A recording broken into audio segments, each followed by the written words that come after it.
Good to be with you, Casey. So just want to start with a simple question. Do you believe, as President Trump does, that Judge Boasberg should be impeached?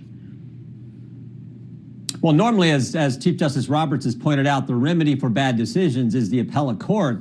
But it seems to me you may have something a little different here. This judge's decision was so ridiculous, it seems to be political. And then when you add to it the history of Judge Boasberg, his work with the FISA court, back in the whole Trump-Russia baloney, that whole, fake collusion thing that they talked about, the Democrats talked about forever. And then, of course, his sentencing of Kevin Kleinsmith, the guy who lied to the FISA court, altered a document back during that same time frame. I think you might have here a judge who's acting in a political fashion. That is a different question. And so for us Republicans, and I think folks on the Judiciary Committee, all options are still on the table. We're going to do some research. We're going to dig into this, and we're going to find out.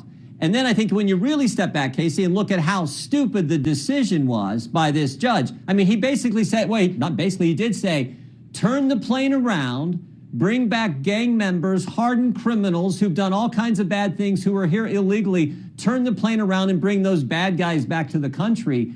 I think just on its face, this is ridiculous. And so it sure looks like the judge is acting in a political fashion. I completely understand the argument that people are making about whether the planes whether these people should have been deported or not. I want to get a little bit more clarity on what you're saying. What specifically has Judge Boasberg done that you believe is an impeachable offense under the constitutional description of high crimes and misdemeanors?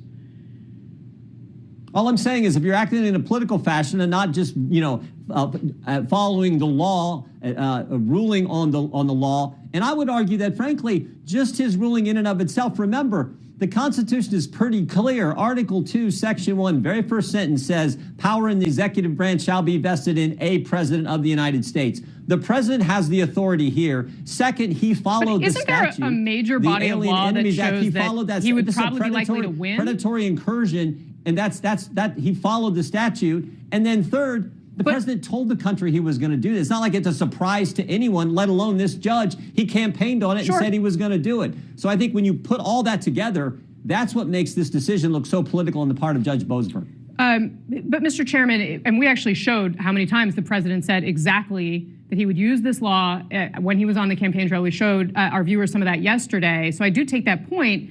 But given all these arguments, if you think that this is, and there is an enormous body of law out there, some of it built during the Bush administration, which I know, you were here in Washington during a lot of this, that suggests that the president actually might win this case on the merits in the longer term under the normal process. So if you're the White House, why not put that appeal through? Why not use the process that's available to you right then? Well, there in fact may be an appeal process. I know we got all kinds of cases. I think 15 different cases now where there have been some federal district judge who's done some kind of injunction, ruled against President Trump in just 8 weeks of him being in office. So those are all going to get challenged. You go through the appellate process. That may, in fact, happen in this particular case, too. Sure. All I'm saying is this judge looks different than some of the other things we have seen. And the pace that were 15, I think in the Biden administration, it was like 13 in the entire 4 years. There have been 15 of these in 8 weeks.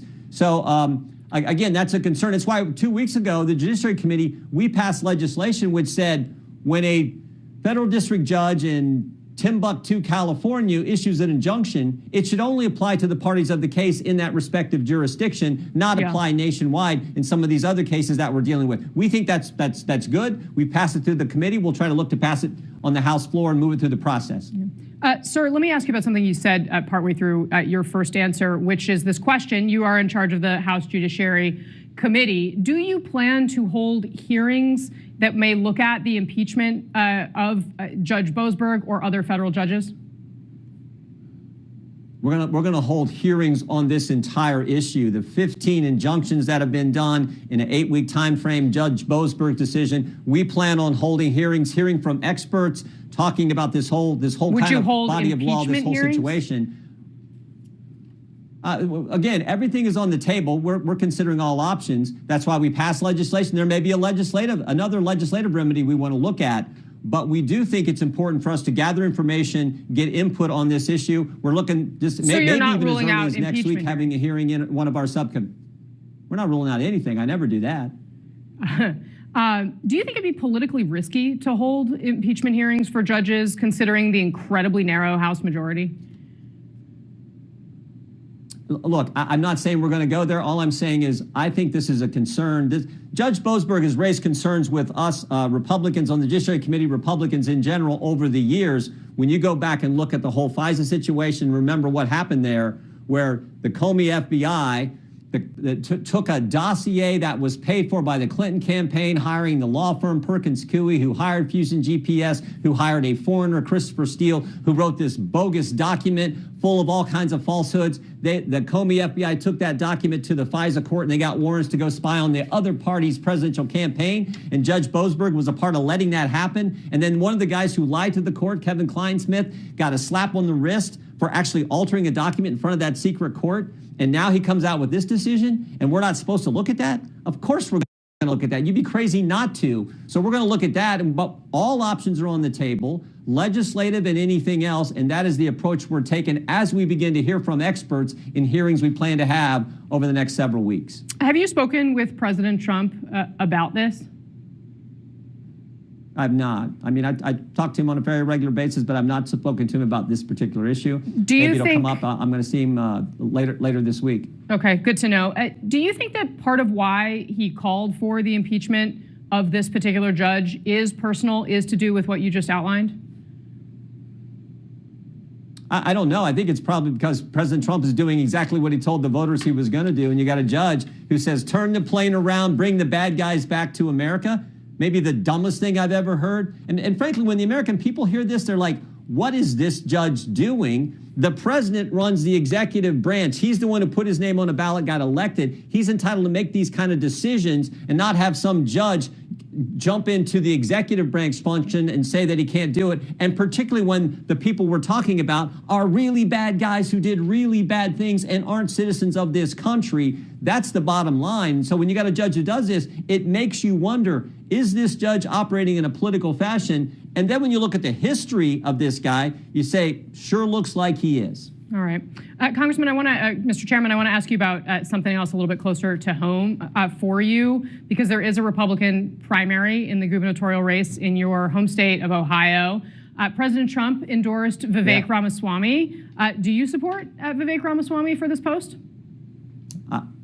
Yeah, I like Vivek. I think he'll be a great governor of our state. There's some other good guys who are talking about running, but Vivek's the guy I think who's going to win this thing, and I really like his energy. I like his conservative philosophy. I like the fact he's talking about getting rid of the income tax in our state. So I think Vivek's a great candidate and will be a great governor when he wins the election here in our great state. So we should consider that a formal endorsement. All right. I like Vivek. I really do. Okay. Congressman Jim Jordan, Mr. Chairman, thanks very much for being with us today. Hope you'll come back. You bet.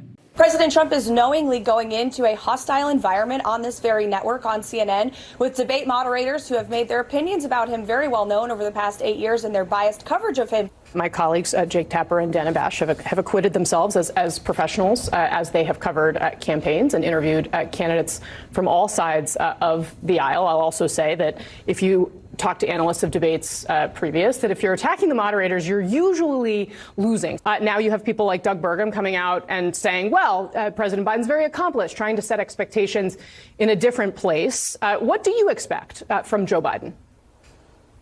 Well, first of all, it would take someone 5 minutes to Google Jake Tapper, Donald Trump, to see that Jake Tapper has consistently frequently likened President Trump to Adolf Hitler. Ma'am, I'm going to stop this interview if you continue to attack my colleagues. I would like to talk about Joe Biden and Donald Trump, who you work for. Yes. If you are here to speak on his behalf, I am willing to have this conversation. I am stating facts that your colleagues have stated in the past. Okay. Now, I'm sorry, guys. We're going to come back out to the panel. Caroline, thank you very much for your time. You are welcome to come back at any point. She is welcome.